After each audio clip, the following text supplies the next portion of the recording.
Hey, it's Gina with WTI.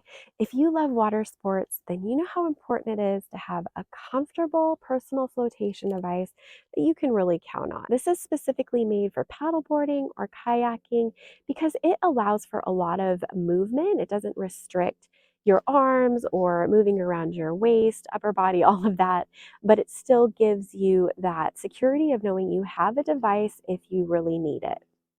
My husband is 6 foot, 190 pounds, and has a 42-inch chest, and I got him the medium large. When he first tried it on, he thought it was too small, but then I pointed out that there are adjustable shoulder straps and side straps so that you can go ahead and expand it or contract it to whatever your size is. In fact, I could wear this. I'm 140 pounds and 5'4", and I could move the straps around in order to fit me too. We got the yellow color, which matches one of our paddle boards. This also comes with a whistle, which is required by our state in order to go out on the water with anything over 10 feet. I also like that there's mesh in the back, so if you do get wet, it is a quick dry so that you don't feel just soaking and uncomfortable. This is a really great personal flotation device. In fact, I have one in small that I use all the time when we paddleboard. I highly recommend it, and that's my point of view.